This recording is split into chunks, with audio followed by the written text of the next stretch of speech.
Robert Poitras. Here. Susan Ornelas. Terry Benzel. Chair Madaffer, we have a quorum. Fantastic. Well, I am so grateful for those of you that were able to make the trip. Of course, our thoughts and prayers are with those that are victims of the wildfires here in both Northern California and Southern California.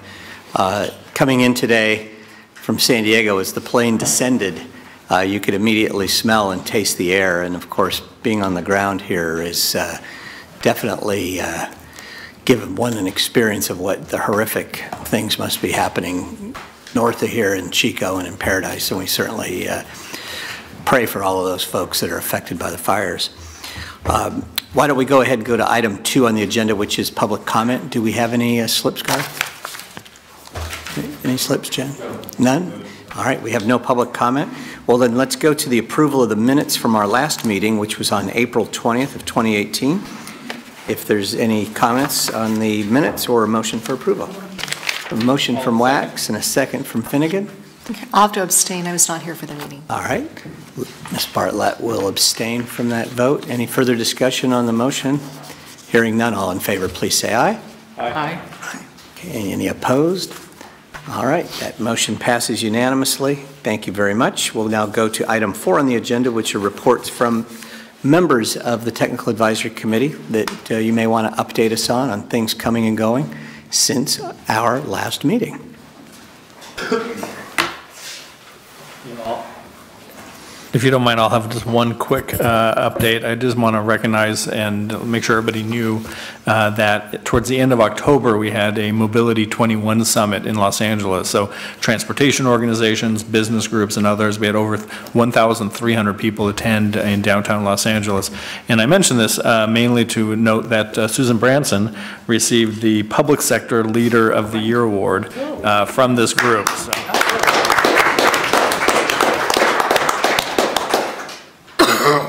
You know, I just want to say that you don't you don't receive an award like that if it's not because the people that you are blessed to work with, and that, you know, my staff, and it's really all of you in this room, and it's all of our partners throughout the state, and so it really, to me, was just a true honor. So thank you.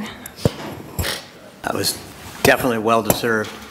Marty, I'm going to call on you because you guys put out a report that was released since our last meeting, and I thought maybe if you don't mind, I know I'm putting you on the spot here, but give us a little sense of... I never mind talking about myself, like most people. With Asha Weinstein-Agrawal from the Mineta Transportation Institute and Hannah King, who's a doctoral student at UCLA, the three of us authored a report on which essentially the middle part, the most important part, was a projection of revenues with and without SB1, and it included all of the new sources of revenue, including the gas tax and diesel fuel tax increases, and also the electric vehicle fees and the vehicle registration fee. And we added those up, and we looked out through the year 2040 using reasonable assumptions. Obviously, it's not a forecast because things could change, but it's a projection if the trends that are underway continue. And what it showed was that, of course, there's a huge difference with the revenues from SB1, which amounted to, as we forecasted through 2040, $100 billion and about $5.5 billion a year. But we also showed that if you kept it in constant dollars, or if you corrected for inflation, after 10 and 15 years, the increase, you know, it withers, it goes away, and per vehicle mile and per vehicle registered, it goes down over time, largely because of increasing fuel economy, but also because of inflation. So if there's any justification for continuing focus on road use charges, of course it's that longer term withering of the incremental value of the increases that come with SB1. Thank you for the opportunity to summarize. Absolutely. Well, where can we find that? It's on the Mineta Transportation Institute website, and if you like, when I get back, we'll ask Garth to have it distributed to all members of the TAC, so you'll have a link to download it. Thank you. Yeah. Thank you, that's great. Yeah, it's actually, and then we'll put it also on the TAC's website as well, just so folks have that. It really does point out and show the photo of why this Road Charge Technical Advisory Committee was constituted back in 2014. As Stephen Keck will tell us,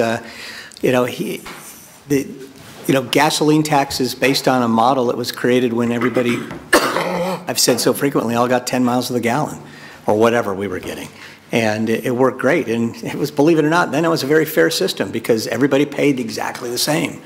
And today, as we've certainly seen, especially in the social justice communities, there's a huge inequity between those that are driving cars that, get 60, 70 miles to the gallon and those that are driving vehicles that might be a little bit older and might only be getting 10 miles to the gallon. And I spoke on Tuesday at the Leonard Transportation Institute at CSU San Bernardino, where we talked about the future of transportation funding. And I was joined there by former CTC Executive Director Will Kempton and a couple of other folks, as well as Asha. It was the three of us who co-authored the report with Marty. And, the issue that I showed folks is, we came up with what's the total excise tax and fuel tax being paid today, including federal, and it's about 60, 65 cents, something like that, per gallon in California. Well, it's a lot of money, no question. And it's not the highest. I believe it's the third highest in the country, which is nothing to crow about, but at the same time, things cost money in this state, probably a lot more than in other states. But here was the key. It didn't take much to figure out that if you get an average vehicle that gets 25 miles to the gallon, you need to divide that by the fuel tax. It's about 2.9 cents a mile is what you're paying. That's at 25 miles to the gallon. So then I used the explanation, and there were a lot of students in the room, said for those people that might only have a vehicle that gets 10 miles to the gallon, they're paying 6.9 cents a mile. So there's the inequity. People that have older vehicles that don't get good mileage, are paying 7 cents a mile, where the average is really 3 cents. And that's why I believe what we're doing here with this Technical Advisory Committee and the fact that we've been reconstituted, thanks to the governor and the legislature for signing, what was that bill number? 1328 into law. We will be able to continue our mission.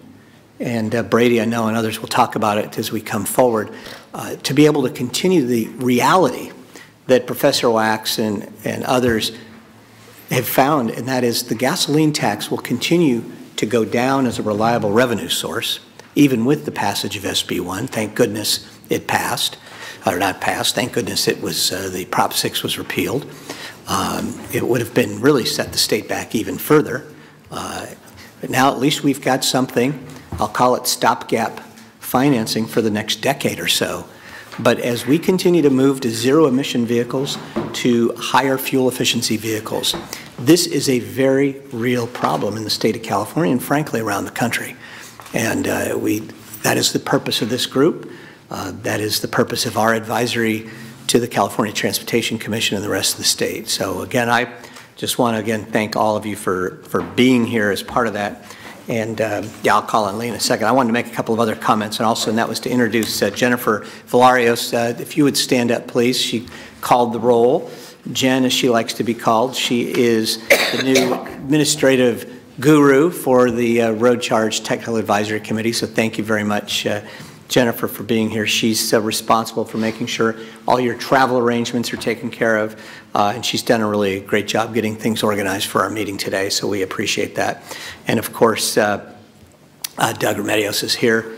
Where is Doug hiding? He's also in the back, who is the big guru, the big kahuna when it comes to making sure all logistics are taken care of, and I know he's showing Jennifer the ropes.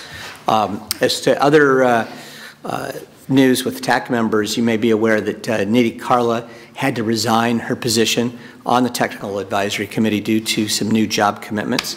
And so we are going to be working on a replacement for her.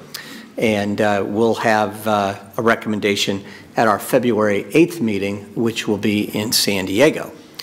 And so with that, just to remind everybody, this meeting is being webcast on the CTC's website where it will be posted. So with that, I'd like to call on Lee.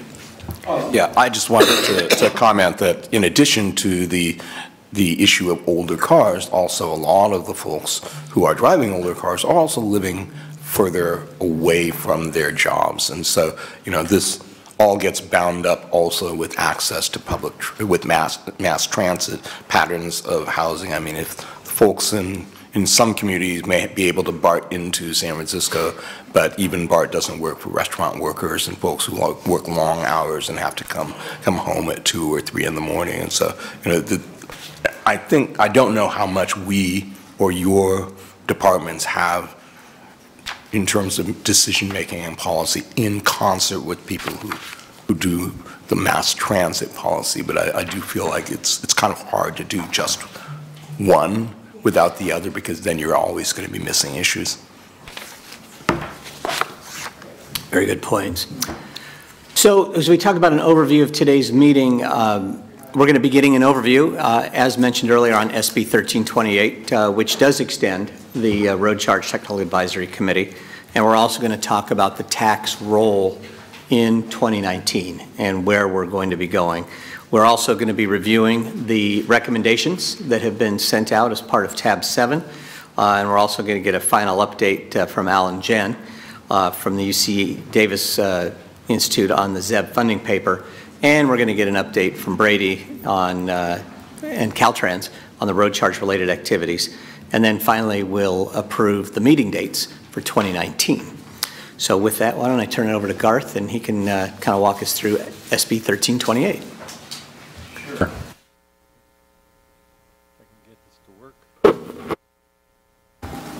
I think this is working. Yep, now. Okay. You're on the air. Oh.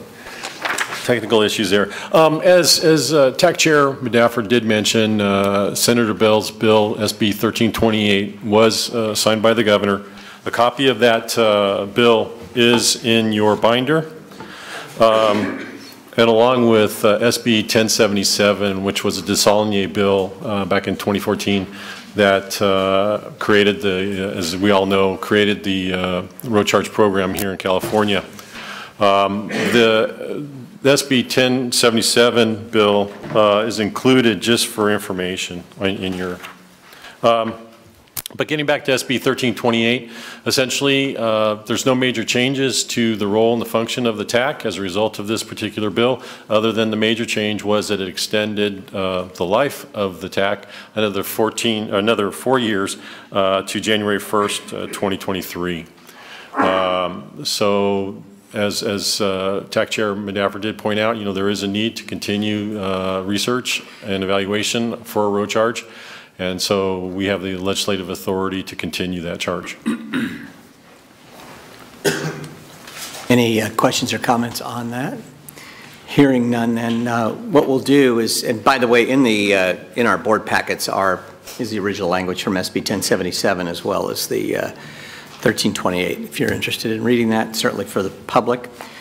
But you know, really now we got to talk about is the TAC's role for the coming year. Mm-hmm. And I know, Garth, you want to walk us through some of those things. Sure. So yay, on one hand, we still have a road charge TAC in terms of legislative authority, but then on the other hand, we have to determine, the TAC should kind of discuss, you know, so what should we be doing as a TAC in the coming year? And attachment C in your binder, it's just a one-page, just some thoughts that we had in terms of potential roles for the TAC, and my thought was, you know, we could kind of review that, discuss it, or there's, you know, maybe we shouldn't be looking at one thing or another, and I can briefly go through those. It's a short list of 6 items. Please do. But you know, maybe have a little bit of a discussion here about, well, what should the TAC be doing in 2019? So just to kind of go through the list here, we've kind of categorized it between kind of high-level policy considerations and then maybe specific meeting topics. So looking at the high-level policy considerations, I mean, we still need to look at what road charge or road usage charge is still being looked at, you know, by many other states. And also there's some discussion of doing, the U.S. Department of Transportation is, you know, potentially looking at a road charge as well, looking into the feasibility of that. And so that's something that's important, and I think we'll need to rely on Caltrans to continue monitoring what's going on at both the national and the state and within other states. And as we have had in prior TAC meetings, maybe have other states come, or potentially, we can provide a report on what other activities on road charge are occurring. Secondly is, one thought that staff had was, looking at, and this kind of gets into some of our recommendations that we're moving forward for road charge. But in my mind, a feasible first step would be is looking at road charge, maybe having it piloted within state vehicles. There's thousands of state vehicles in the state, and maybe Caltrans and Department of General Services, California State Transportation Agency could look into that. Thirdly is provide guidance input to Caltrans. Brady is here today, but Caltrans still has full-time staff looking at road charge. I think the TAC could utilize their time and provide direction to Caltrans as they move forward on road charge related issues. Now moving down to specific TAC agenda topics for 2019. Staff thought that many MPOs are starting to look at road charge as a way to both, address congestion issues, but also potential revenue. But look at congestion pricing, and there's some connection there in terms of congestion pricing, and potentially in road charge, and for the TAC, have MPOs come in and kind of review, give their thoughts, the MPOs, on what they're doing in that regard. And then looking at technologies, one would be the digital license plates. Those have been rolled out. The city of Sacramento is on city vehicles is piloting some of the digital license plates for their city vehicles, and that's a potential method for road charge. And looking at that and other technologies that could be utilized if and when a road charge were to be implemented in California.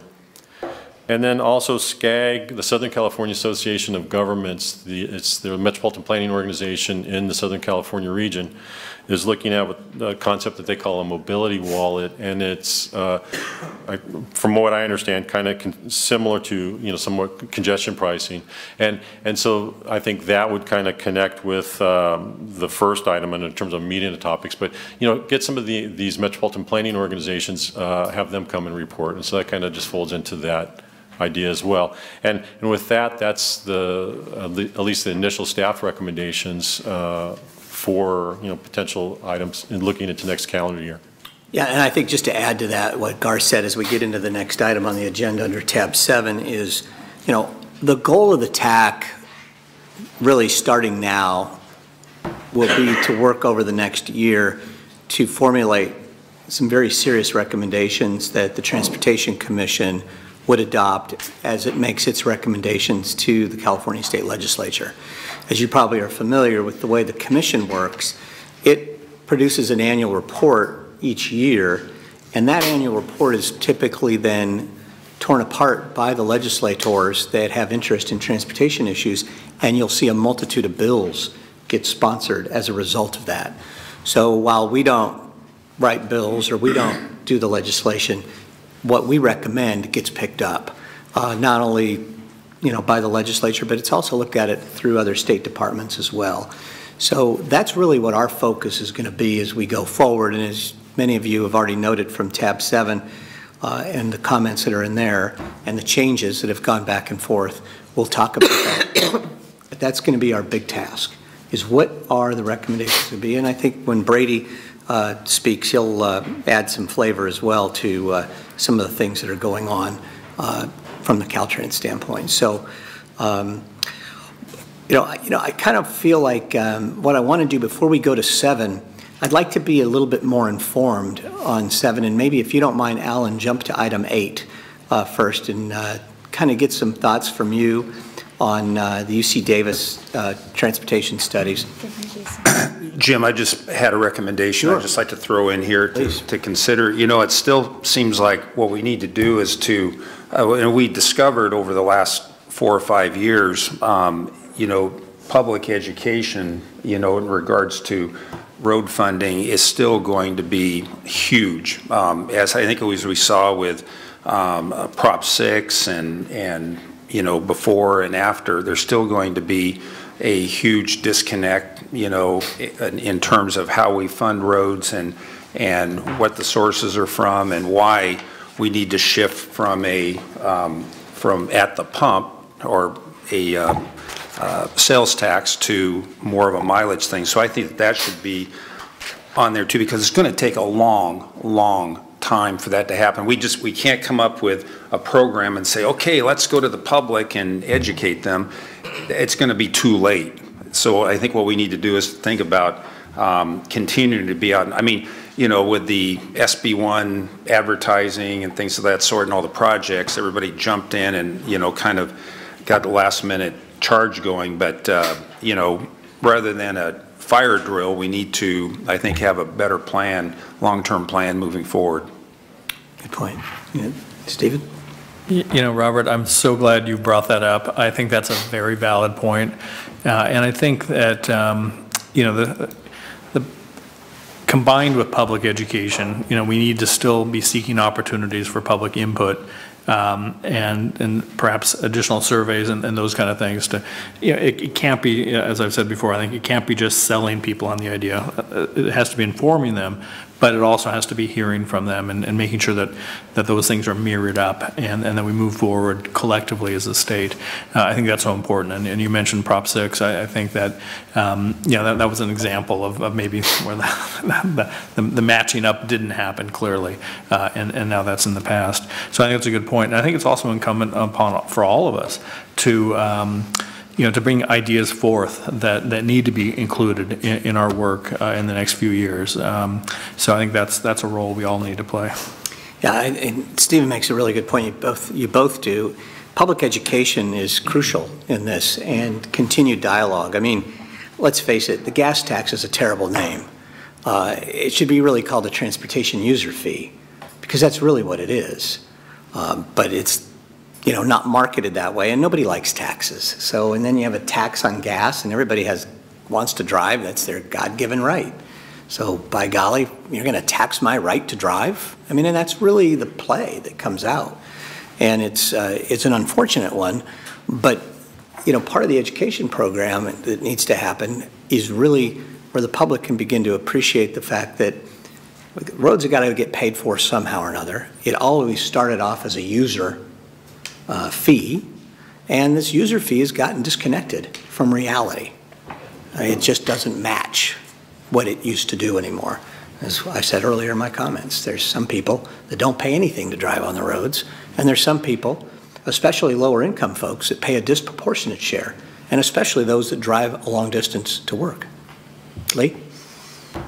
So I wanted to highlight a point that Garth touched on, and this is sort of tangential to what you guys have been talking about, but you mentioned the digital license plate technology, and this is something that EFF, my organization, has been sort of following since maybe 2013 when the company first sort of started to get approvals. And I'm not going to pick on that. I don't want to pick too much on that particular technology, but I have my serious doubts about the viability of it, about the sense of it, and whether or not any of that.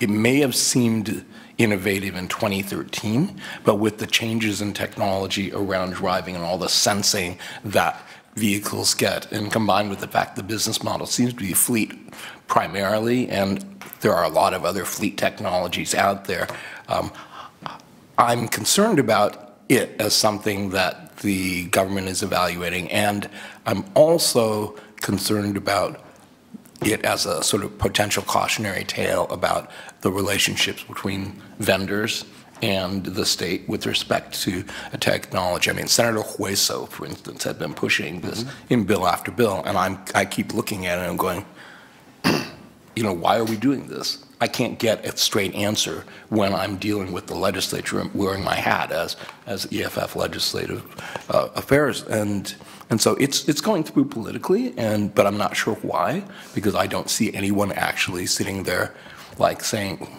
giving it a hard look. And so I want to encourage us, to the extent that we can, to give these kinds of technologies as well as the vendor relationships a really hard look, because I fear that with all of the incentives, especially incentives to monetize user data, which is a threat to privacy, in order to pay for the things that are expensive to pay for, it is very easy to look to a company that's saying we will provide equipment or things at a subsidy, or we will do this as long as we can get the data, and that is not usually good for privacy. Thanks. That's a good point. Any other comments? Marty? I'd like to add one point. Item under high-level policy considerations, item 3 says provide guidance and input to Caltrans on their road charge-related research activities. And I just wanted to mention that SB1 actually provided $7 million a year for the University of California and the Cal State schools to do transportation-related research. And I believe that it would be perfectly appropriate to almost commission research studies that this group might call for and ask the university to do. Tab 7, right. That's actually, and I appreciate that. That's actually in our recommendations in the draft. So yes, hopefully we'll adopt that.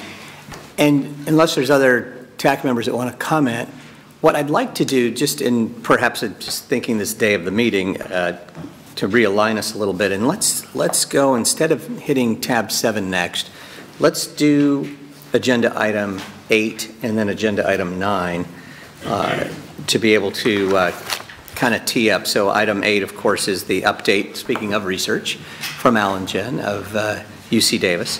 And then we'll go into tab 9, which will be an update from, you can sit there or up here. It's your choice.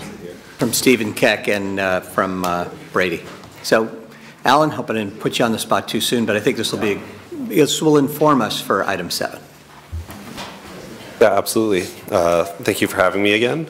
So this is an update to the report that we're preparing for the legislature regarding assessing fees for electric vehicles under SB1. And so I know most of the folks here are fairly familiar with a lot of the nuances of this piece of legislation. This is sort of just a reminder about the types of fees that were increased as a result of SB1. And the one that I want to highlight in particular is the last bullet, which is a $100 annual registration fee for new zero-emission vehicles starting in July of 2020 for model year 2019 and later. And to give sort of a high-level overview, so California is not the only state that has enacted registration fees to sort of recover the revenues that aren't being generated from a gas tax, right? Because the electric vehicles don't pay gasoline fees. And so a large number of states have implemented these fees. The ones in green actually have had those fees either overturned or failed to pass their respective legislatures. And then the ones in yellow are currently being proposed and discussed in state legislatures. And to give a sense, the registration fees annually are ranging anywhere from between about $50 to about $200. And that just gives sort of a magnitude for how much money is being charged. And in California, again, it's $100 both for full battery electric vehicles and for plug-in hybrids. So this was alluded to actually in the Minerva report that Marty had published, and this is sort of our own analysis on this, looking at future forecasts from the revenue of the gas tax and from the ZEV fee, and as was mentioned, the revenue decreases over time as the fuel economy of new vehicles is increasing, and that's why you see this sort of downward trend in the revenue being raised. and the ZEV fee recovers some of this decrease in revenue. And so, we think about these relatively low volumes of electric vehicles today, but the state has fairly aggressive goals, 1.5 million by 2025. Question on that is, Yeah. so that projection is based on the state goals, or is it based on any other market information to indicate what penetration will be over time? Yeah, so we actually conduct our own forecasts and compare them to some of the state goals. So relative to ARB's goals, it's actually a little bit more optimistic. We're going to be slightly above the target in 2020. Wait, what does optimistic mean? Yeah, so to give a sense of the numbers, ARB projects about 1.5 million in 2025, and the governor is looking at about 5 million vehicles in 2030. And so our projections have us overshooting the 2025 goals, but undershooting the 2030 goals. And these are based off of some regression models looking at historical sales of electric vehicles. And then, I'm sorry, can I? Yep. The dark blue non-dashed line is, I'm sorry, I can't read that. That's tax revenues from just combustion engines? That's right. So what are your forecasts for combustion engine vehicles? Yeah, so these are relatively stable sort of fleet. Sorry. Yeah, gasoline. So relatively stable in size. I think the main thing that's contributing to the decrease is the fuel efficiency improvements that we're assuming. And I don't have those numbers off the top of my head, but they'll be in the report. So when you say stable, do you mean the VMT doesn't change? Yeah, that's right. VMT is relatively stable as well as the total fleet size, although there is some increases due to population. But I think the key takeaway here is that when we think about the revenue raised from the gas tax, which is on average about $200 to $250 a year for a regular Californian, the revenue from the registration fee is only about half of that, right? $100 a year. And so in the long term, especially as you get to larger volumes of these vehicles, the registration fee is fairly unsustainable. So you're not recovering most of the losses.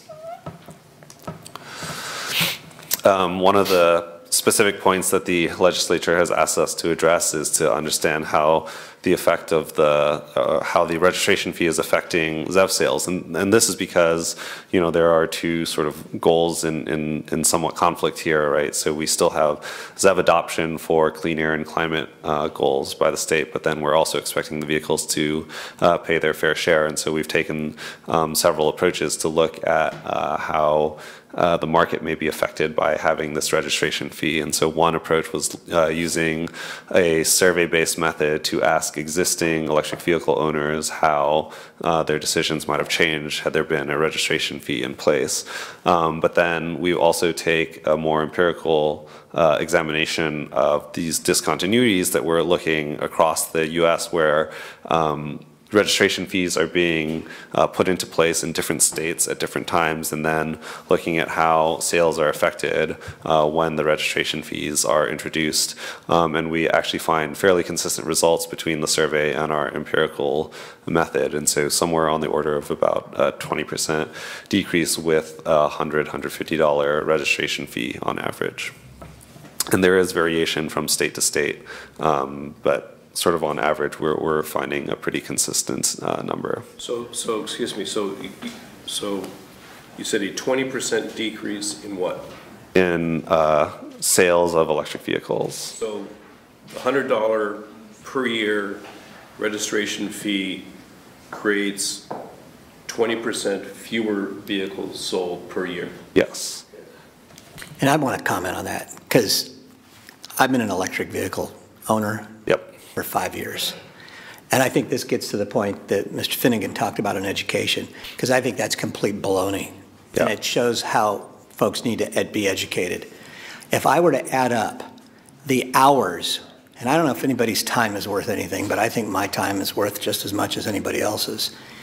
If you just add up the hours that I don't go to wait in line and fill up at the gas station, honest to God, Yeah. I've done it. I've run the numbers over the last 5 years. And compare the fact that I leave the house every day with a full tank of juice. That's worth a hell of a lot more than $100. Yeah. And in fact, that ought to be a 25% increase as to why people should want to convert to EV. So we're doing a damn lousy job, in my opinion, at the state, and this is something CARB might want to spend a little bit of time on, educating the public as to the benefits. Yeah. Instead of trying to create all these crazy taxes on things that are going to be a disincentive, like a congestion pricing, and we can get into that later. But the whole point is this, to see that that kind of a drop just shows to me that the public does not appreciate or understand what those of us that drive electric vehicles already know. Yeah, it's actually a fairly interesting phenomenon. I did not expect that number to be so high when we first started doing the study. And we've actually, from the empirical data, looked at this difference between when the fee is actually implemented versus when it's announced. And there's actually a much larger sort of correlation with the announcement of the fee. And so even when they're not subject to it. So yeah, this does speak to, I think, a public education issue. So, go ahead. One other quick question. So was there any analysis done about the elasticity of that relationship? Because obviously then if you had a $400 charge, you'd have 0 sales, and that's not likely. So, or $500. Yeah, so it's an elasticity, which means it's like a nonlinear relationship. So if it's that much higher, it's not going to be sort of scaling at 20, 40, 80%. Yeah, it's nonlinear. Yeah. Yeah. I was curious whether the data analysis, how it differentiates different types of potential car owners or car owners, because I think we see a lot of different market segments, and some are relatively more price indifferent because they will be in the market for more expensive cars, whereas and are used to buying cars, whereas if you're like me, like I hang on to my old car for as long as I can, even though that's bad for everything. And the big issue is thinking about the cost of acquiring a new car. And so, one of the things that I'm concerned about is that if it's just a matter of, gee, we need to provide loans, subsidized loans, so that people can acquire electric vehicles at a really highly perceived lower price at the beginning, that a lot of that is actually sort of picking up concern about how expensive it's going to be. And also, people don't know what maintenance costs are or they have more uncertainty about what their experience afterwards with it is, as opposed to gas cars. We all know how mechanics work and what that's like, but the unknown we don't know.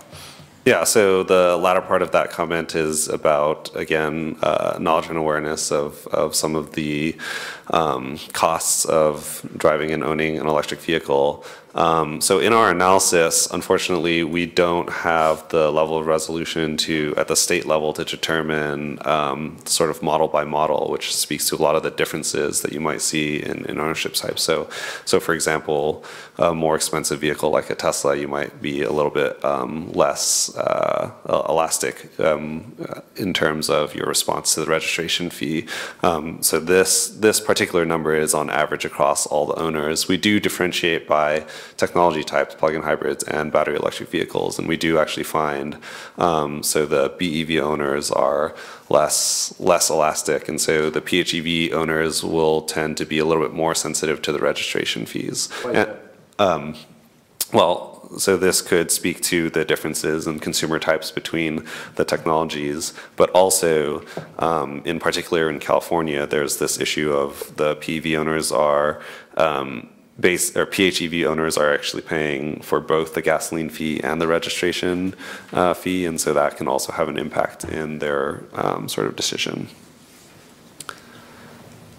Quick question, over what time period of data were you looking at? Yeah, so from 2010 through 2018. when they were first introduced, and the majority of these vehicles, or the registration fees for these vehicles, were introduced within, I would say, the last 4 years, depending on the state. The reason I asked is I think you know, over that time period, and you saw generally an improving economy. Yep. You saw generally higher costs of driving due to a number of factors. And at the same time, you saw more vehicle miles traveled than ever. Yeah. So I think the underlying economics has got to play a big role. Yeah. So I will say we control for all of those factors, and I would encourage everyone to take a look at the report to and provide feedback if need be once it's done. Okay. So moving on, talking about the electric vehicle registration fee. And so I've hit on some of these points. So the registration fee is not sustainable. So long-term shift, particularly at higher adoption levels, is going to leave pretty drastically underfunded for transportation revenues. The fee penalizes plug-in hybrid electric vehicles because they're both paying the registration fee and current gasoline tax. We've done some projections based off of how much we understand PHEVs are driving on gasoline, and they're going to be paying about 60% more, so on the order of $150, $160 a year. PEV owners would pay more under the registration fee compared to what they would equivalently pay with a gas tax. And so this is getting to sort of an equality issue. So if you were doing it on a MPGe equivalent, miles per gallon equivalent basis, they would actually be paying between $60 and $80 a year. And so, you know, either side of the coin in which you're going in terms of trying to make them pay the average versus paying what they would pay for sort of an energy equivalence, it's not correct.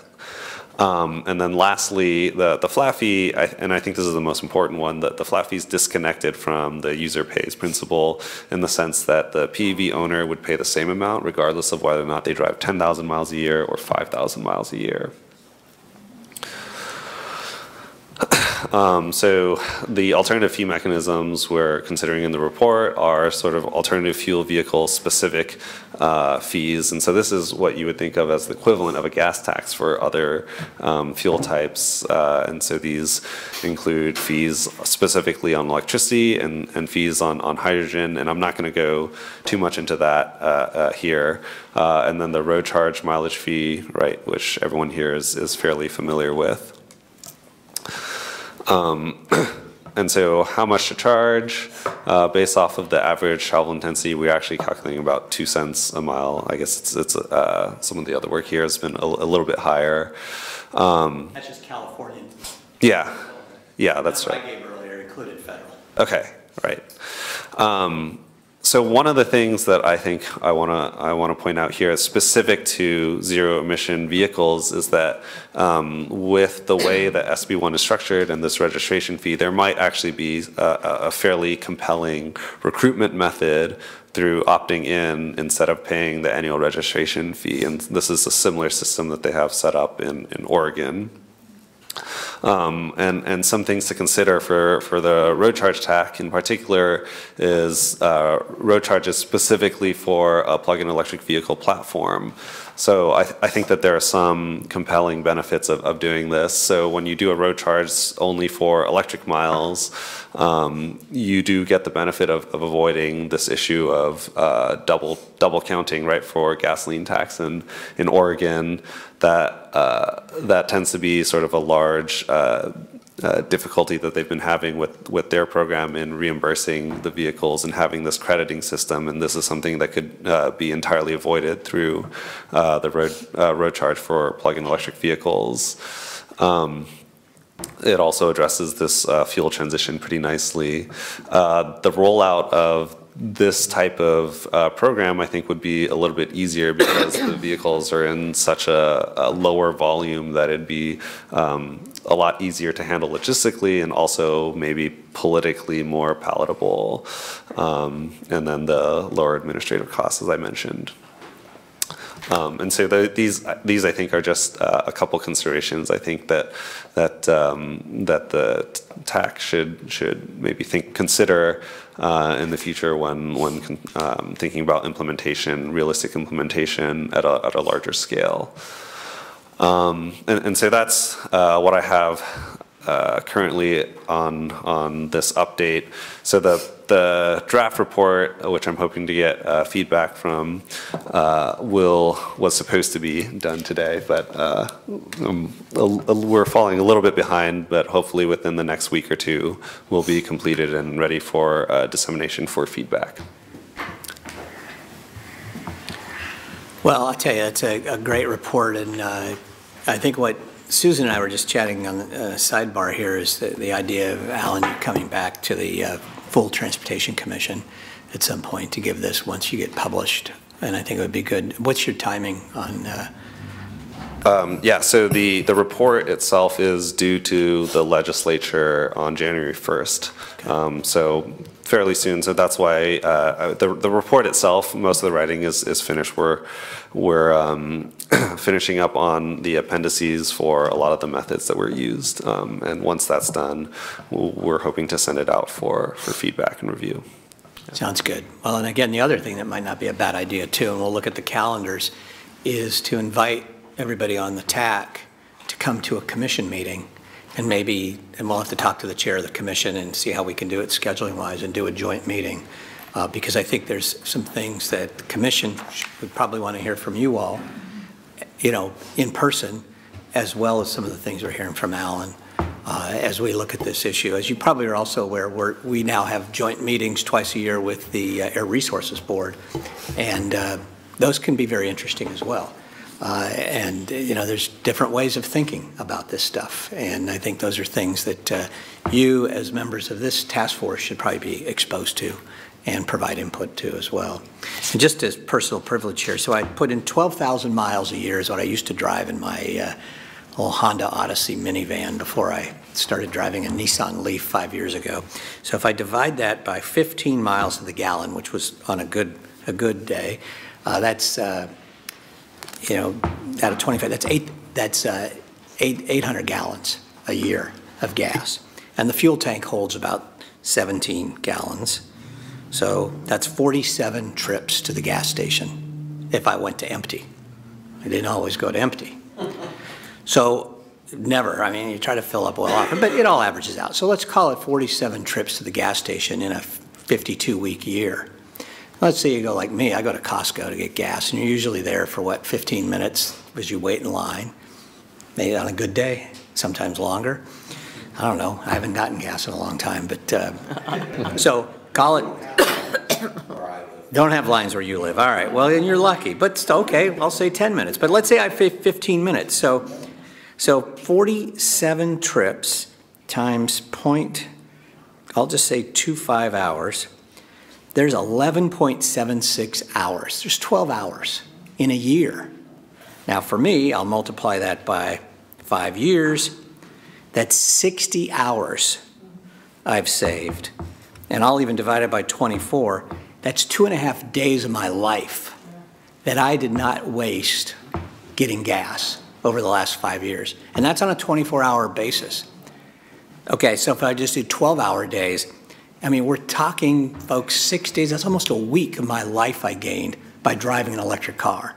So I would suggest, Alan, that probably what we need to do, and I'll say this to my friends at CARB as well, and anybody else that wants to talk about some of this stuff, is maybe we ought to start talking a different story as to the benefits people get converting over to electric vehicle as opposed to having to stick a nozzle and wait around while it fills up and get gas all over your hands and all over your feet and everything else that goes through all that nonsense when you get gas. As opposed to me, morning, open the garage door button, unplug the charging thing, hang it back up, go.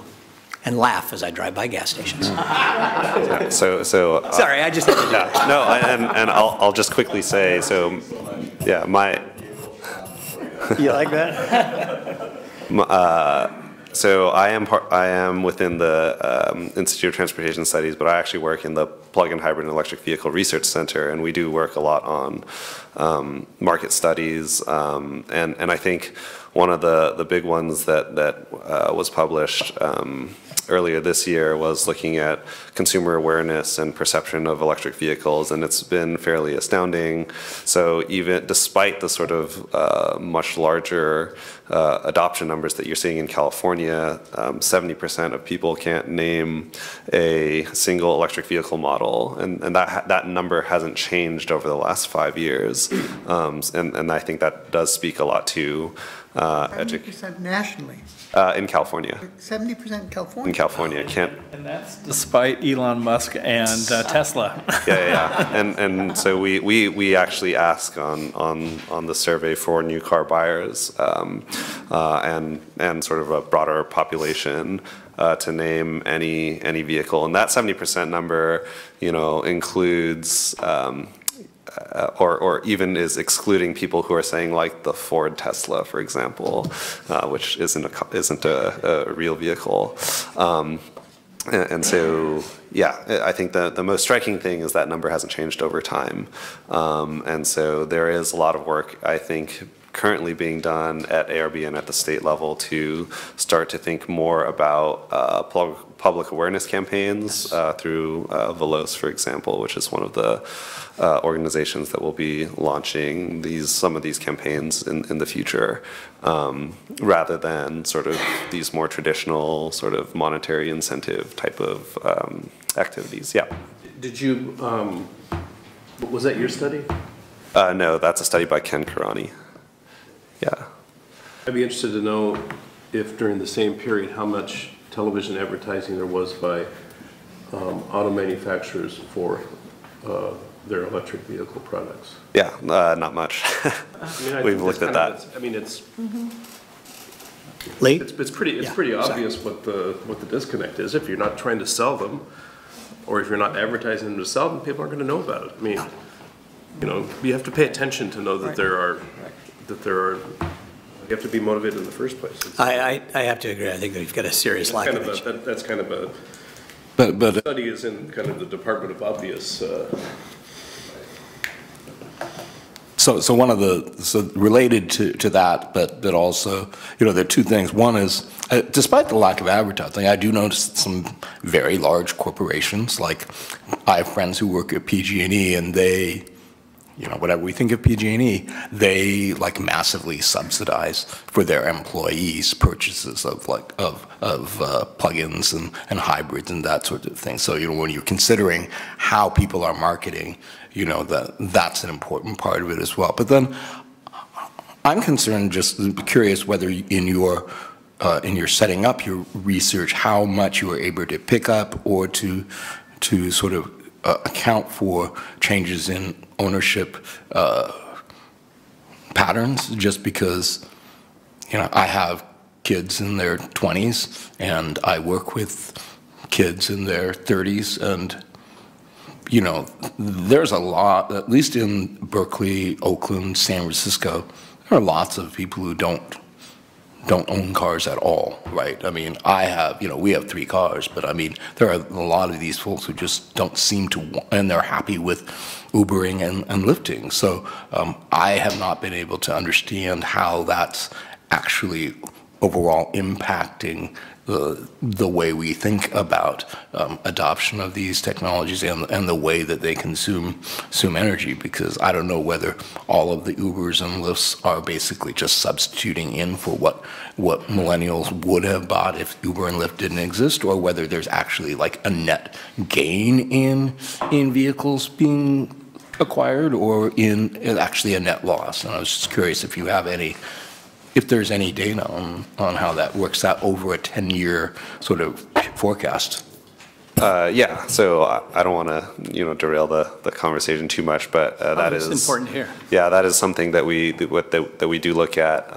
There's a lot of work done on that, both in the STEP Center and the Three Revolution Center, which does take a more holistic look at the whole transportation system, looking at shifts in transportation modes and what sort of people are preferring. And so some of the models that that are out there do capture a lot of those shifts. I would say our research center in particular is a lot more focused specifically on electric vehicles, and so to the extent that some of the market is being affected by that, we do capture that, but mainly we are focused on those types of adopters, and but even within that, there is sort of a large heterogeneous group of people, right? And so, the types of people who are buying Teslas versus the types of people who are buying Nissan Leafs are actually quite different, and that's something that we look at pretty carefully. Well, it's clearly a very good discussion, Alan. We'll definitely continue it. I could go on and on. I'll give you one other little quick story. So that same talk that I gave in San Bernardino on Tuesday. So I drive up, it's early morning, the thing started at 7:30, and when I got to the location, I plugged my car in. There was a car charging, there was a bunch of them, and I thought that was really nice. Plugged the car in, because I figured, well, this way I'd drive up from San Diego, plug the car in, and I'd have enough juice to get back and finish my day in San Diego. So I plugged in, go in, a couple hours later, come out, and the parking lot is packed. And I took pictures, and I've sent them to my friends at CARB. I sent it to Assembly Transportation Chair Frazier. I think I sent it to the commission, but I was livid. What happened when I came out was to see all these EV spots filled up with non-EV vehicles. Now, I will tell you, for me, again, somebody that drives 100% electric, we're never going to see this conversion to EV if we don't treat these car charging spots like handicap zones or disabled parking. And there has to be financial penalties for somebody to park in one of those spots if you're not charging your vehicle. And I'm not saying if you're an electric car parking there you don't charge. You've got to be using it to charge your vehicle. But fortunately, because I got there early, I was able to plug in and I was able to have enough juice to drive all the way back to San Diego, finish my day, and come home that evening with still battery power. But I mean, it was just amazing to see that. And I took plenty of pictures of all these gas-powered vehicles, and it's just very frustrating. So it just shows, again, some of the policy changes and so they sent me, I think CTC staff sent me some laws, but they're not strict like a disabled space, and they need to be. We call that getting iced. Iced. Yeah. Well, there's a word, I won't call what it is on Facebook, but there's a whole page on ice blank, and you can figure out what rhymes with that. But anyway, it is true. But thank you very much, Alan, for that. And yes, here's to no more people icing other people. Let's then move to item 9 on the agenda, which is the Caltrans road charge update. Stephen Keck will kick this off, and Brady TAC will also be part of this to give us an update. But before they do that, I just want to let everybody know that Brady won a 2018 Best of California Award for Excellence in Project Management. Am I stealing from your thunder, Stephen? You know what? It's better coming from you. Well, I didn't know if you were going to say this, but I just remember hearing about this, and he got excellence in project management for the pilot program. Only one of 2 people in the entire state, and the only person to receive one at Caltrans. So Brady, congratulations for all of you. And Terry and everybody there. So Stephen. Well, thank you for bringing that up. I think coming from you, it sounds better. We're not tooting our own horn at Caltrans. I'm very proud of what Brady accomplished, and the first pilot program, as you know, was a huge success, and Brady was the large part of that. First, before I give a few comments, let me formally introduce myself to this commission or this committee. When we met in April way back, I think I had been named acting CFO of Caltrans for about 2 days before coming to that meeting. And about 2 days after that, I was named officially as the CFO for Caltrans, so I am the full-time permanent CFO for Caltrans. I heard it only mentioned briefly and kind of obliquely that the biggest threat to transportation of all time, Prop 6, was soundly defeated last week, or sorry, earlier this month. That puts us on stable footing for transportation revenue. that is more stable than it has been even prior to 2010, when the price-based excise tax was swapped out into our taxation system. So it's more stable than it ever has been, and it's bigger than it ever has been, and it's a huge benefit to transportation. But as Professor Wax and others have pointed out, the underlying problem with the tax system is not going away. So education becomes both more important and more difficult post Prop 6, because your voting public thinks everything has been resolved forever, especially now that there's an inflation adjustment built into the tax rate. So our job has gotten harder, and it just sort of emphasizes why this fix is a temporary fix overall. It's also why in each research item that we do and each contract that Brady takes on and with his team includes outreach and includes communications to the extent that we can do so within the confines of government. It's really an important part of the research that we do is to communicate that to the traveling public. And with that, I'll let Brady talk about all the great things he has done. Great. Can everybody hear me well? Yep. Excellent. Good morning, Chairman Daffer and fellow committee members. Before I get started, I want to say I am that rare sighting of a 30-year-old kid that likes his car. So I think I'm keeping mine. I was going to note that Chairman Daffer is missing out on the cultural experience of going to the gas station, but anyway.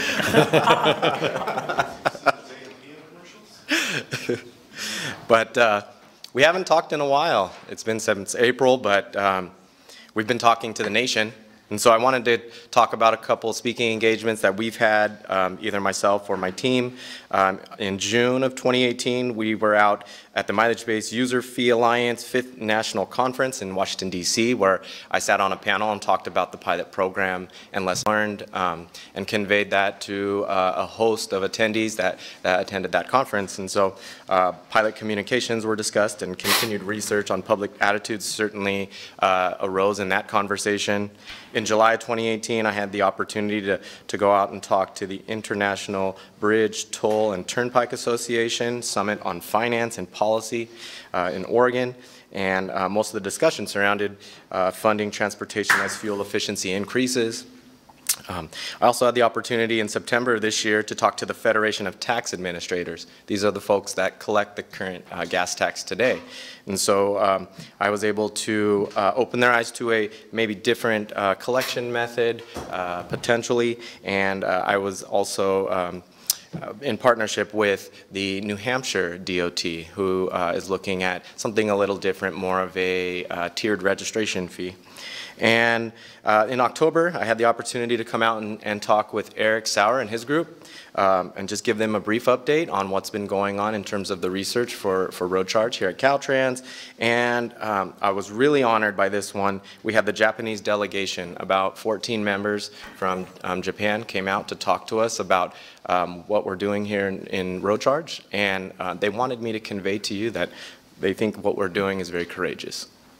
And Carrie right now is out in Washington, D.C. at the Mileage-Based User Fee Alliance National Pilot Symposium. So Garth had mentioned that the national, or the federal government is looking at a potential to have a national pilot. And so a host of states are out in Washington, D.C. this week talking about that at some of the highest levels. Now I'm going to move on into a couple updates on our FAST Act activities. So just a reminder that since the pilot has ended, the FAST Act had the Surface Transportation System Funding Alternatives Program. It's the grant program that is funding all the research right now, primarily, that's going through the road charge program. It was a 5-year, $95 million grant program, and we were successful in rounds 1 and 2, so I'm going to cover a couple of the research items there. I'm also going to cover Ruck West's awards, and unfortunately I'm not going to be able to give an update on round 3 today because we have not heard back, but we did submit an application for that 3rd round. There's going to be 2 more subsequent rounds, so when thinking about research and topics for the TAC to discuss, I think we should certainly consider if there's anything that we want to do in round 4 or 5, that's something that should be discussed. And with that, I'm going to start with California. So FAST Act Round 1, that was originally in 2016. We applied for the funding, and we were awarded $750,000. Why did we apply for this award? Because we recognized the need to develop a method which mimics the current gas tax model. It's similar user experience to the current gas tax collection system and may increase acceptance. There's a potential to maximize compliance, and we thought those were some of the reasons to really simplify the process. It was looking at a different way to collect mileage and data potentially using infrastructure. So we kicked that off in late 2017, and in early of this year, we released a request for information to basically a lot of the industry here in California, everything from Silicon Valley to academic institutions to technology providers. We reached out as wide of a net as we could. We received a whole swath of responses that covered a wide range of industries, everything from point of sale to technology companies to academic institutions to just your regular project management companies that are looking at this from consulting perspectives. We identified 4 different technologies that we think we can employ in a future demonstration, which we will be planning on doing in round 2. I will say that through the research, the technology has evolved quite a bit since Oregon's original pilot, but there's not a single one entity that can do it by themselves, primarily because it takes a whole architecture of things to actually have wireless communications happen. And so we do think that we can employ a pay-at-the-pump solution, but as we got into the research, we started thinking, well, the pump is one piece of infrastructure. Can we show that that piece of infrastructure can communicate with the vehicle? Absolutely, and we plan on intending on doing that. But again, one piece of infrastructure, and today more and more pieces of infrastructure are becoming connected either to the internet or by cellular communication. And really where we'd like to go with this demonstration is I don't want to stop at just paying at a pump. I want to look at charge points. I know it may not be a public charge point, but we certainly need to figure out how, Jim's charging at home. How is he going to be assessed a fee? But that's just, again, another element. I think that there's going to be a future where ITS elements can communicate, transportation elements can communicate in many different ways. And so I guess looking at the research and really diving into it, I'm not sure that we should be so centered around a pump that may one day go away if we're going to meet our environmental goals in California. And so I think you'll see that in some of the research. Right now I've submitted our initial FAST Act Round 1 pre-planning or pre-demonstration research work to FHWA, and they're currently reviewing the results of the research. I could certainly share the results of that research as soon as I get approval from them, and I plan and intend on doing that. Through that research effort, we received a concept of operations, a demonstration plan, and a whole host of tools that we have to succeed in this next upcoming round. We also had a small portion of research that focused on organizational framework. As you remember, we had an interagency working group, a handful of different state agencies that were all looking at road charge. And so we said, we wanted to get back in front of that group again. We didn't want things to go stale. And so we pulled that group together in October of 2017, in October 2017. We had conducted stakeholder interviews with all of the different interagency working group members. The two groups that we actually added were the Federal Highway Administration and the Sacramento County Weights and Measures, and I'll tell you why. So with FHWA, they're funding the project and they have a vested interest because they're also looking at this at a national level. But for the County Weights and Measures, they brought something to the table that we didn't really think about. They asked us to recognize that some agencies are funded under the current fuel tax system and that current local sales tax is a % of the gross receipt. So if a road charge is assessed, this could result in less sales tax revenue if it's removed from the pump. And so that's something that I think, this is the reason why we do these kind of things. Something that we didn't think about that kind of came out of the research. But I also wanted to touch on the public attitude research that we did in round one as well. And I think that's something that this group is certainly interested in. I want to hit a couple key highlights. And so we did end up measuring public understanding of how transportation is funded and attitudes towards road charge and the reaction of some initial core messaging. But this was all done as part of research. And so we measured any changes in public understanding and transportation-related issues based on what we did originally in 2015. And so we conducted online surveys and measured public understanding of transportation funding, which resulted in 1,300 completed surveys, 1,000 in English and 300 in Spanish. We did in-person focus groups held across the state to test messages and campaign and concepts. 5 English focus groups and 1 Spanish in San Diego. And the key findings were this. There has been an increase in awareness surrounding the concept of road charge. But participants made strong assumptions about the way a road charge would work, and all of them were burdensome. Top concerns about road charge: cost, will it be more than the gas tax? The collection method, how will my miles be documented? How often will my bills come? And fairness, with the special circumstances of drivers be taken into account. When focus groups, there was some light at the end of the tunnel though, when focus groups participants found out that other states face similar funding problem and are also considering a potential road charge, they felt more comfortable and reassured. And the most effective messages were straightforward and transparent, included words like stable and sustainable while addressing the program's fairness to all drivers. So I think Robert and Steve, and again, you guys are right. I think there's definitely room for communications in our state. And I think you'll see as we move into this next round, there is some funding available for that. And so maybe we'll be able to take advantage of that. In round 2, we will be implementing our pay at the pump demonstration. We were awarded $1.7 million, and we are in the process right now of developing the scope of work for the demonstration. We're continuing to collaborate with our partner agencies and the interagency working group to keep them informed on the upcoming pilot. And we are developing how we will evaluate and assess the pilot through its duration. And so right now we're currently in the procurement process, and hopefully by our next meeting I will be able to announce that we will have somebody on board that will be able to help us succeed in demonstrating a pay at the pump solution. Like I said earlier, in round 3, we did apply. We are contingent upon award right now, and so we are patiently waiting. It's really any day now, and so I think we certainly have, we've competed well in the past, and I suspect we will compete well again.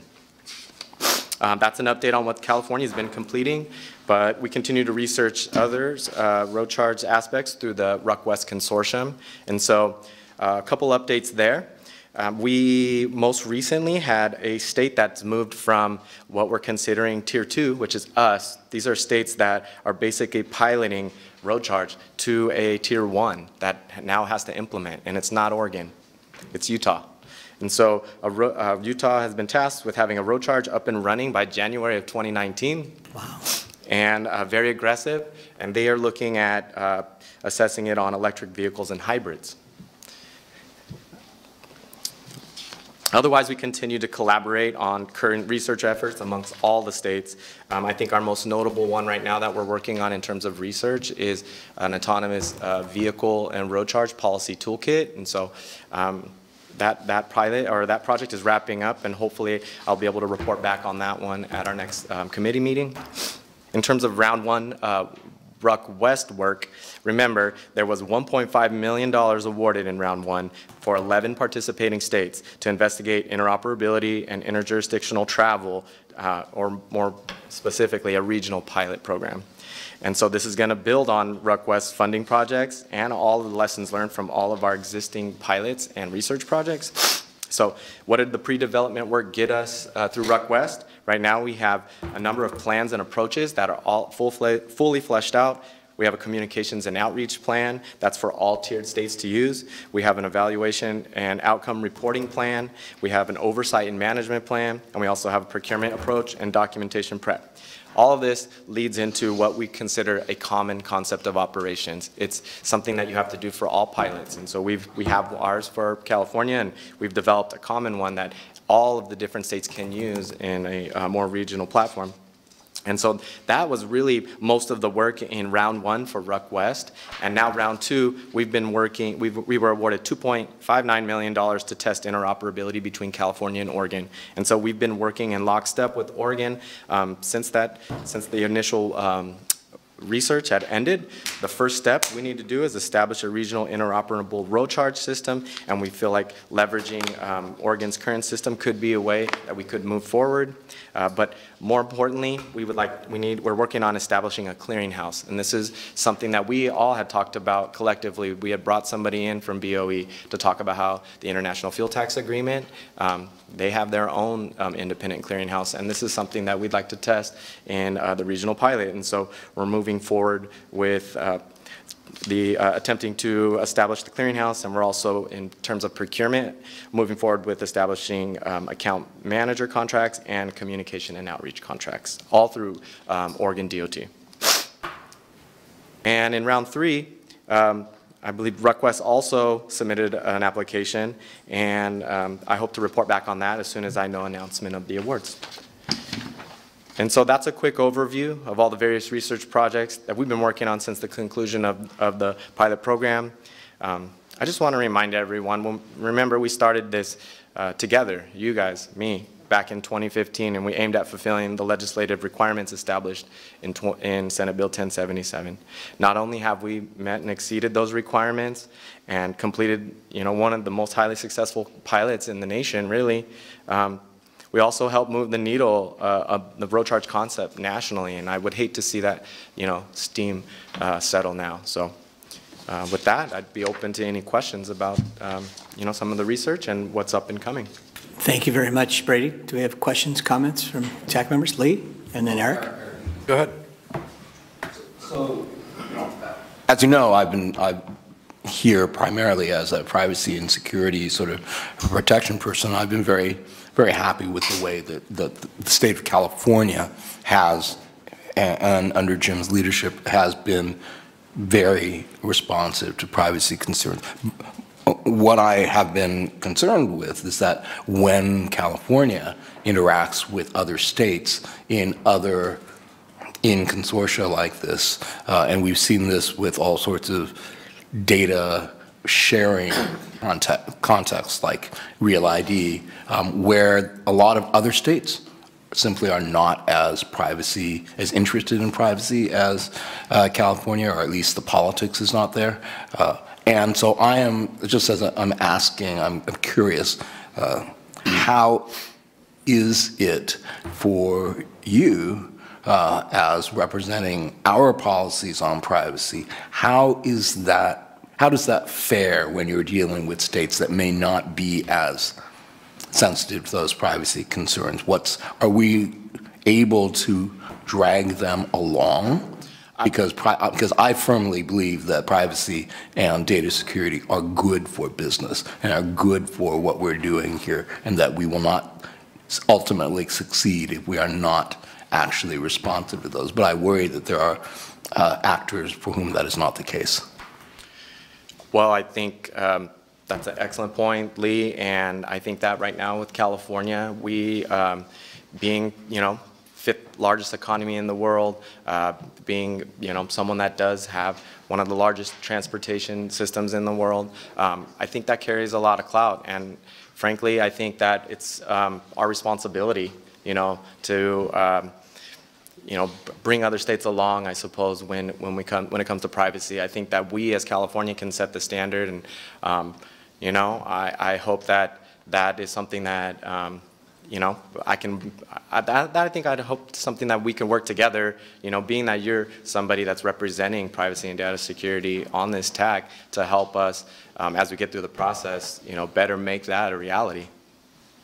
In the Real ID context, we've always had this concern that data of Californians that is protected at a certain level would be shared with data with other states where the privacy protections no longer California's privacy protections no longer apply. And therefore, everything we do here is ultimately futile because it's shared with governmental entities that do not have the same norms. So, I mean, one of the things I'm really concerned about is interoperability type situations where, yeah, so what?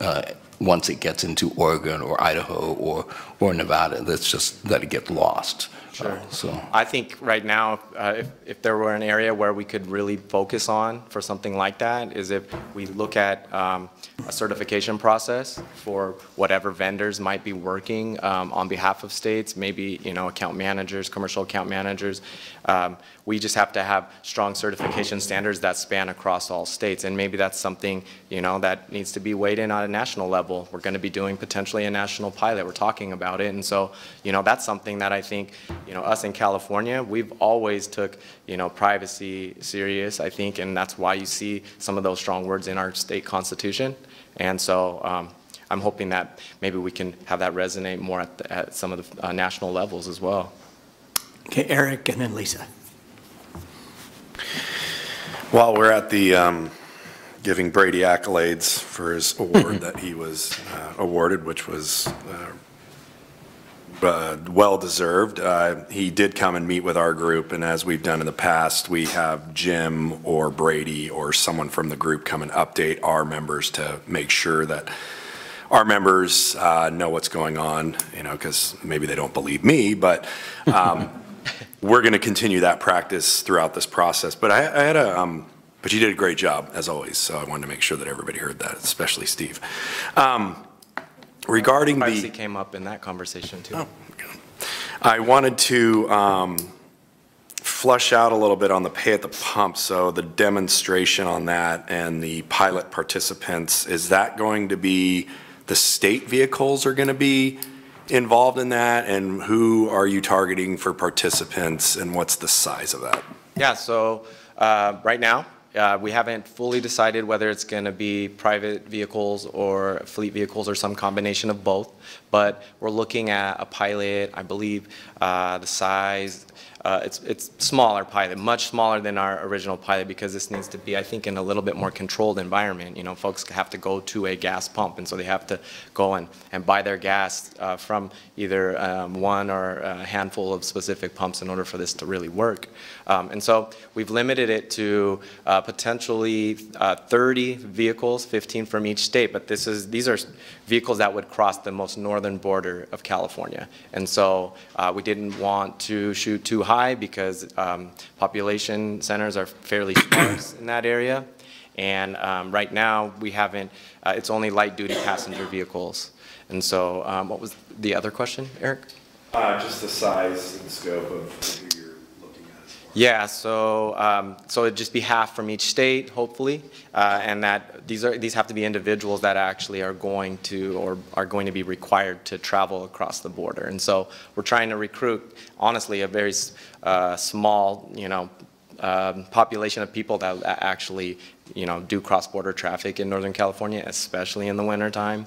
And so, yeah, it's about 30 vehicles right now, with the opportunity to go past that if we have, you know, a ton of interest in wanting to participate. And so my communications team and Oregon's communication team are working right now together to just really start fleshing out what that's going to look like.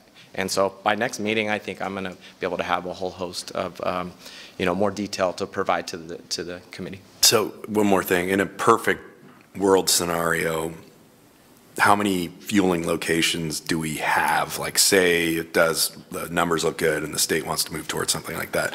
How many fueling sites? Like statewide? Statewide do we have? 10,000 plus. Wow. Because we had the same conversation with a group the delegation that you met with, and the whole reason why they were here was because of the shrinkage of their facilities because of public transit and other vehicles, electric vehicles and whatnot, and so they were trying to get their arms around that. So yeah. Well, and I think that's why, you know, sort of mentioned earlier that, I mean, a pump is one piece of infrastructure, and a pump may someday go away. You know, I don't know if we continue to maybe set, you know, our environmental policies the way and set the stage for the rest of the nation. Who knows? And speaking of cross-border, it's no secret that my industry that I represent does have quite a few people that do that. If that is something that, obviously we'll be having further discussions with you throughout the process on piloting, if that's something that, commercial locations for trucks that you guys are looking at, I have to make sure that I run it through my guys before we start, down that path. So I'll look forward to the conversations with you. Excellent. Yep. Lisa.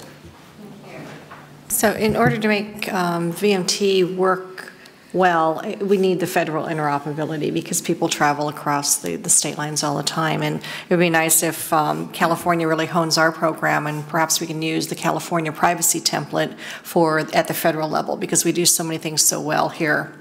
But with regard to the actual pilot between California and Oregon, we don't have a geofence around the state. So how does that work when they cross over, for instance, from California to Oregon or vice versa, and you need to start calculating the miles that are going to be apportioned to one state versus the other? Yeah, so that's a great observation. There won't be any manual reporting options in this pilot. This one is going to have to really hinge on technology, because that's really the only way that we would know whether somebody, within the budget that we have, we'd be able to know whether a vehicle had crossed state line or not. So in the future, if we do get we move to VMT on a federal basis, and you've now got the 48, contiguous states, and people are driving all over, how will that work? Will it be like a GIS mapping type of thing through technology, or how are you going to be able to calculate going from one state to another? How do you anticipate that? Yeah, and so I think right now, even in our pilot, we saw that we were able to differentiate in-state and out-of-state. It'd be dealing with a clearinghouse in which our account manager from California would report up to the clearinghouse that their participant or their client has crossed over the state line, and they were still able to document those same miles, but they'll be able to keep those in buckets of state miles. And so that's exactly how IFTA works today. That's really no different. Okay, I see. Okay, I understand that the account managers in the two different states and reconciling, X miles, 500 miles in one state and 1,500 in the other. But from a technology perspective and reporting perspective, how does that work? You don't have to do anything, and so this is how the technology works. There's highly complex algorithms, I think, developed within the architecture of these systems. So they're able to identify, probably just based on GPS. Okay. All right, thank you. Yeah, Alan. Yeah, so you mentioned that you might be moving beyond just doing implementation at the pump infrastructure, and so I'm kind of curious. Have you started talking at all with OEMs about leveraging some of the technologies within the vehicles? So anecdotally, right? So all the electric vehicle owners, all of those vehicles have cellular communication so that we can see like state of charge of the vehicle on our phones, and so I'm wondering like how much of that technology has started to be leveraged for these types of programs. Absolutely. So I think we saw a video back, I think it was April, where we saw the Honda vehicle pull up to the pump. No one got out of the vehicle. The person kind of stayed in the vehicle, and it was all through the vehicle telematics dashboard platform. And you keyed in either $10 or fill up. Your payment information was already sort of loaded into a wallet type function within the vehicle. It sent the information to the pump. The pump communication, had the wireless handshake back and said, "I know who you are," and he was able to make the payment and drive off during that time frame. And so, yeah, I've sat down with a couple different auto manufacturers, and they think that there's certainly some technologies that can be leveraged. They just warned us of potentially not stifling innovation by trying to standardize any sort of telematics platform. And so I think what we're looking at, though, is different. We're just standardizing the message that gets sent from the platform, right? So if we can standardize just the mileage message and not so much the how they develop it within their platform, I think we could still leverage some of those technologies, absolutely. And so I've been in discussions. I will say it's not like there's a ton of OEMs that want to just jump out and help us in our effort. And so I'm doing my best to kind of work that angle, though. Yeah, I'll comment on that. And first of all, thank you to you, Lee, for your comments, because privacy to me is got to be one of the critical underpinnings, cybersecurity on anything that we do. And we heard that very clearly over the number of years that we spent, certainly during 2015 as we traveled around the state, taking input from the public. And those became part of our recommendations. And to Supervisor Bartlett, without a doubt, I've continued to believe that whatever we do in California will become a standard for the rest of the country. We are, as Brady indicated, I mean, we did have the preeminent pilot. We had the largest pilot, the most successful pilot, and we are going to continue with these as we move in different phases, as we'll probably learn with this phase 3 coming forward. But very important is, to the last point that you raised, Alan, and Brady's response, has been the auto manufacturers. And actually, Alan, just about every vehicle made today has some form of cellular modem-enabled technology built in. I mean, it's just standard anymore. The auto manufacturers know much more about how you're driving than they would ever want you to know, and they use that for warranty purposes, and they can tell how hard you brake, the number of G's you pull as you're going around a turn or whatever. And those are important issues, and I think Susan Branson and I, along with Will Kempton, I think we had a meeting with Kirk Augustine, and I don't know, Mark, is he still involved? Yes, he is. With the auto manufacturers. And to Brady's point, there was not a lot of interest at all. And either that's going to have to change, and I'll speak to it right now as a commissioner, the manufacturers are going to have to step up, or it's going to get mandated on them, just like the OBD2 port did by CARB. And as we get into the item that's coming up next on the agenda, where we talk about some of our recommendations, that's going to be a very important piece of this, because it isn't, in my mind, you know, and again, I won't get into it, wait till we call in this next item as we look at our recommendations, but I will say what you've heard me say many times, and that is this program will not work if there is this high administrative overhead. You know, we all know the gasoline tax is the most inexpensive tax to collect anywhere, and we can't find ourselves just spending a ton of road money that should go to potholes, money that should go to fix bridges, money that should go to transportation, going to administration. It's just, to me, I won't push for it, and I certainly can't imagine a lot of people. So we have to look at technology.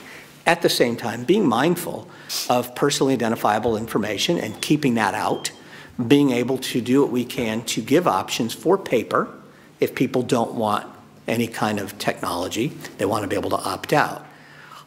But we're going to have to get that telematic data, as Brady mentioned, with the Honda Pilot, which showed that it is possible, the pay-at-the-pump model, a model that eventually, instead of paying with my electric car charger in the garage, it's just going to simply transmit the miles that I drove on a monthly basis. And we'll get into that as we move to item 7. But it's going to take the help of the auto manufacturers, and I will just call on them, and I know Mr. Watts is here, and I believe you represent them, that they're going to have to be part of this conversation, and they're going to have to step up.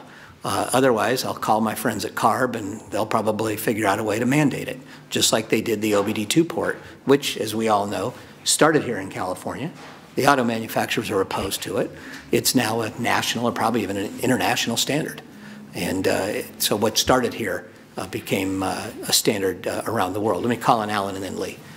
One thing that I might point out that may be of interest is, so yes, I've also heard that the automakers are sort of hesitant to jump into this if it's not sort of to their benefit.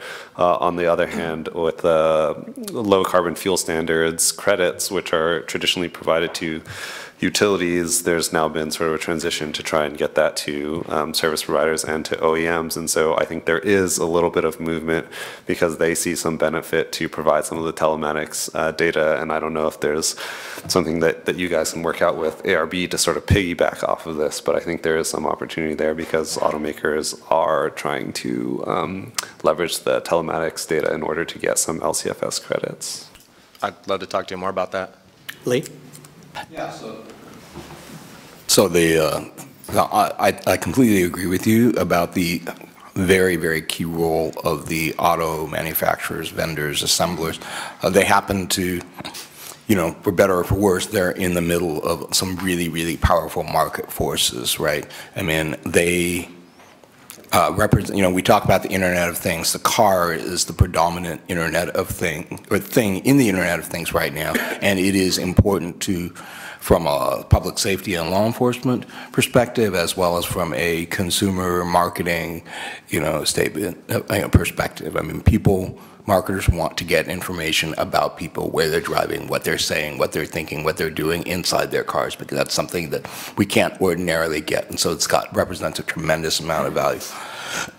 Unfortunately, that means that, again, I always say this, their incentive is to monetize the data and not respect the driver's privacy or is at an apex.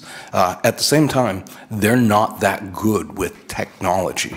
They're not that good with this technology, right? They are, the Googles and Microsoft of the world understand security and privacy much, much better than Ford does.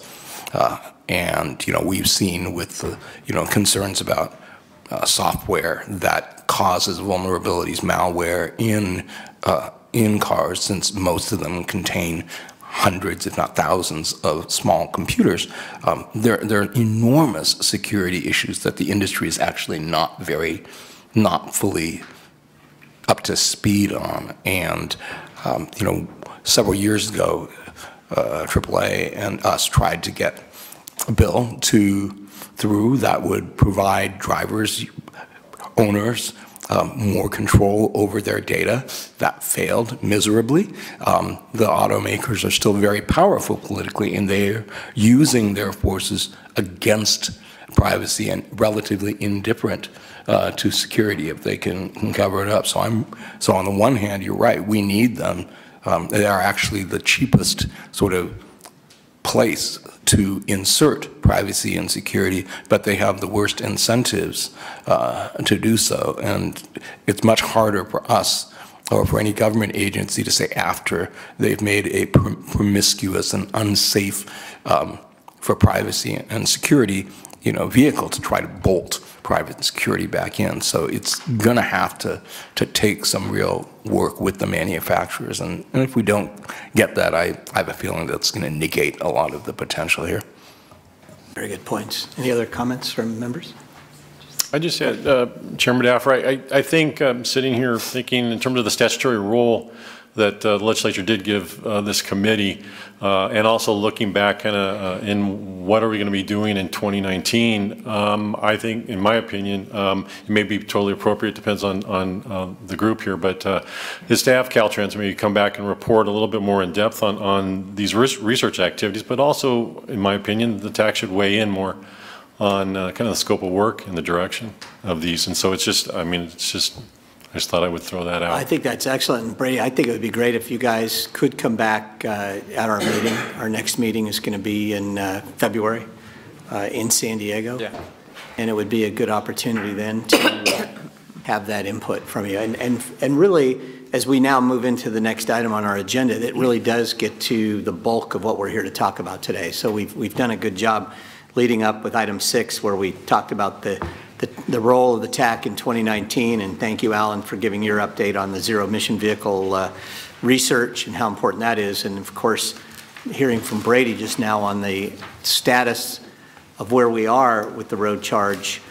But now let's get into the real issues that are our action item here for today, and that is the discussion and the approval of the 2018 road charge legislative recommendations. And I'm only going to say we've been going for about an hour and 45 minutes. If it's all right with everybody, maybe we take a 5-minute break and then we'll come back and reconvene, because I have an idea this thing may take us a little bit of time. So let's, I know we're trying to adjourn by 12:30. If we can, that would be great, but let's take a 5-minute break and then we'll reconvene to get into item 7.